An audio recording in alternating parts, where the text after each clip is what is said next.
You see, people will believe that relationships fail because of simple reasons: miscommunication, incompatibility, timing. But that's rarely the full story. Much more often, a breakdown occurs when chaos has taken root where order was supposed to be. And if you want her to come back, if you truly want her to come back, there's something you must understand. This one thing will always happen before she returns. When something falls apart, it doesn't do so politely. It disintegrates with force, with anguish, and with confusion. The end of a relationship, especially when it matters, is not a clean break. It is a descent into a personal hell. And you cannot rise from that unless you've truly walked through it. This is the paradox no one wants to facing. You must first be broken to ever be whole again. When she leaves, it is not just her absence that haunts you. It is the silence, the vacuum, the brutal confrontation with your own inadequacy. You are left alone, not just with your memories, but with the terrifying realization that you were part of the problem. That's a hard truth. It's a violent truth, but it's the only truth that can save you. Pain doesn't ask for permission. It arrives uninvited and stays until it's done teaching.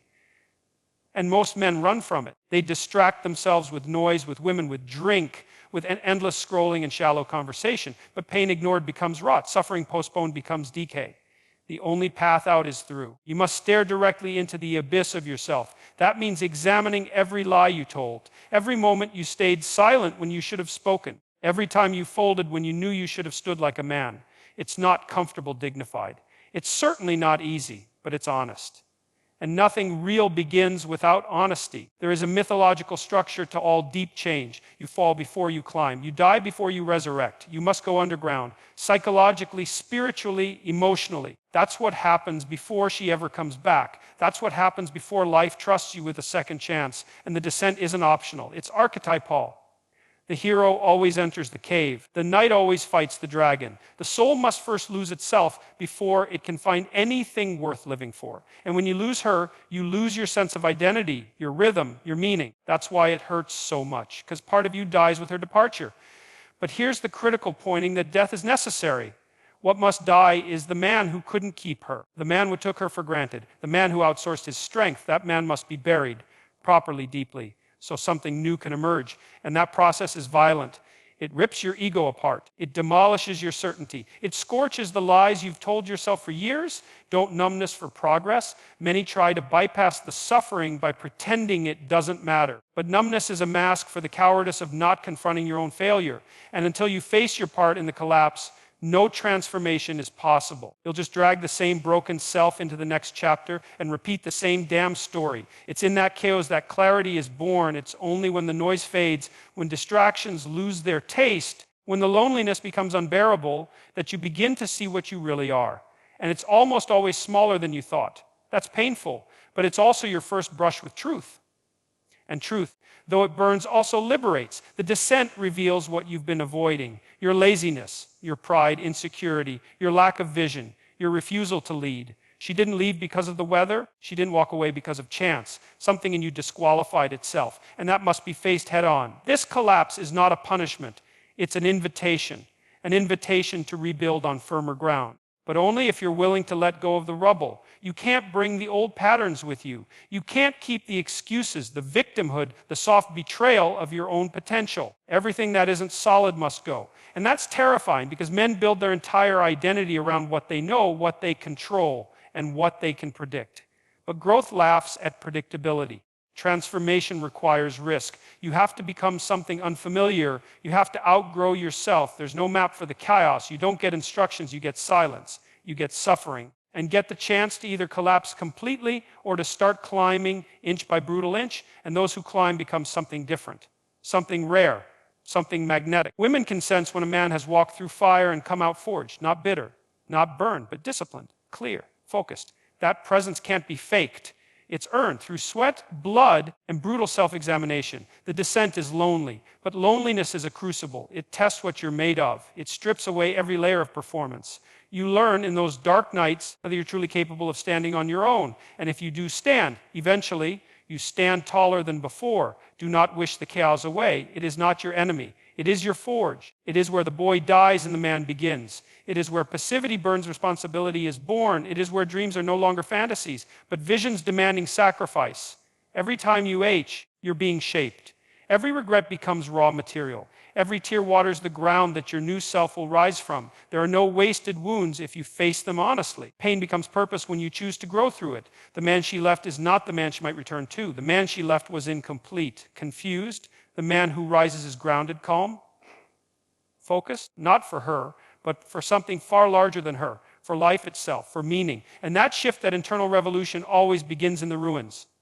Not on the mountaintop, not in a new relationship, not with advice from friends. It begins when everything is silent and you're forced to ask yourself, who am I now that she's gone? And if you sit with that long enough, without flinching, the answer will begin to take form, not as a sentence, as a path. And that path won't be easy, but it will be real. You cannot fake redemption. You cannot shortcut integrity. You cannot cheat your way into respect. You have to earn every inch of it, and you earn it in the darkness. Before she ever comes back, you will have faced the worst of yourself, and you will have chosen to rebuild, not for her, not for the outcome, but because you finally saw the truth and you refuse to look away. When a man is abandoned, he often assumes that the loss itself is what must be fixed. He focuses on her absence, her silence, her withdrawal. But what he fails to see is that something deeper had been dying long before she walked away, and it was his sense of responsibility that decayed first. You were not rejected merely because of who you were, but because of who you refused to become. You thought love would last without weight, that connection could survive without structure. But love that isn't carried by responsibility is light enough to be blown away by the first real wind. A woman is not drawn to chaos. She is drawn to the one who can bear chaos, who can take the disorder of life, the unpredictability of emotion, the storm of circumstance, and bring order through his being. And the man who refuses that task becomes invisible to her, even if he's standing right beside her. It isn't dominance she's searching for. It's stability, it's purpose. It's the gravitational pull of a man who has decided, truly decided, to be accountable for his life. Not because someone told him to, but because he looked at the alternative and saw only weakness. Responsibility taken voluntarily is what transforms a man, not because it earns him a reward, but because it reshapes his soul. When you stop blaming her, your parents, your boss, the world, when you stop outsourcing your pain and your problems, you reclaim the only thing you ever had, your power to choose who you become. No one returns to a man who is waiting to be rescued. They return to the man who has learned how to rescue himself. That's the magnetic force no one talks about, the quiet strength of someone who has structured their life to stand, even in solitude. You want her back, but you have not yet earned yourself. You want her love, but you have not become lovable to your own conscience.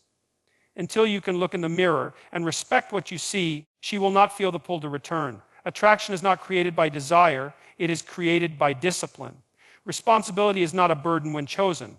It is the path to meaning. It gives shape to your days. Silences your chaos. It forces you to rise when everything in you wants to collapse.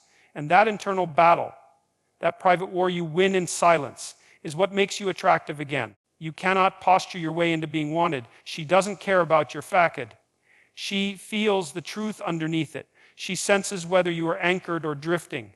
And if you are drifting, no amount of charm will make her stay. She needs to feel that if she falls, you won't fall with her. You'll catch her because you're standing on something real.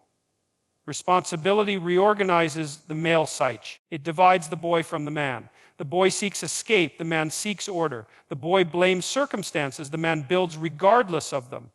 And once you cross that threshold, you become something far more rare than desired. You become trusted, and trust is what she lost in you. Maybe not because you were dishonest, but because you were unstable. Emotionally, financially, spiritually. A man who cannot regulate his world becomes a liability, not a refuge. And women don't return to liabilities, they return to strength. Strength is not loud, it's not theatrical, it's not angry, it's reliable, quiet, measured. It's the man who does what needs to be done whether he feels like it or not. The man who takes care of his body, who speaks with integrity, who honors his word, not to impress, but to be aligned. You don't reclaim her through persuasion. You reclaim her through transformation, not for her validation, but because you've outgrown who you were. The version of you she left behind must become unrecognizable, not because you've masked him, but because you've evolved. When you begin to carry weight, you begin to command respect. And it starts in the smallest details, making your bed, answering the hard emails, following through on promises made to yourself. These are not small acts. They are declarations of sovereignty, and sovereignty is deeply attractive. She will not come back to a man who makes her feel unsafe, uncertain, unseen. She will come back to the one who became safe because he faced his demons, became certain because he stopped lying, who began to see others clearly because he stopped lying to himself. You're not owed a second chance. You're not guaranteed reconciliation. But when you move from aimless desire to structured purpose, you don't beg for her return. You become someone she would want to return to. That distinction matters more than you know. A man with responsibility doesn't have time for self-pity. He's too busy becoming. He's too committed to forward motion.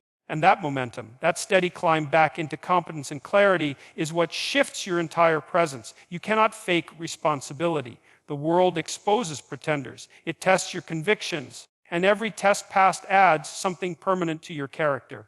Women don't fall for the mask. They fall for the man who has earned his face. When you begin to carry weight, your words carry weight. Your presence becomes grounded. Your decisions stop trembling. And in that solidity, something ancient awakens. She senses it before she sees it. It's not about what you say. It's about who you are when you say it. And who you are is determined by what you are willing to bear.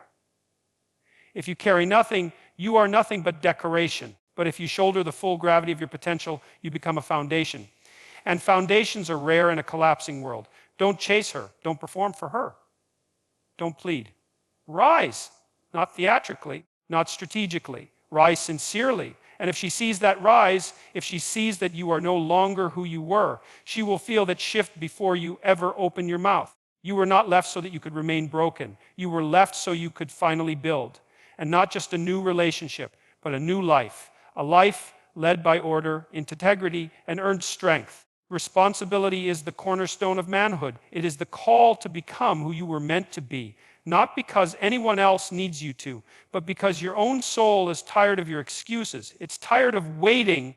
It's demanding your return. You want her to come back, but the deeper question is, will you come back? Will you return to yourself, to the man buried beneath years of compromise, avoidance, and fear? Because if you do, if you answer that call and shoulder the unbearable weight of real growth, then you will no longer wonder if she'll return. You'll know that who you've become is already the answer.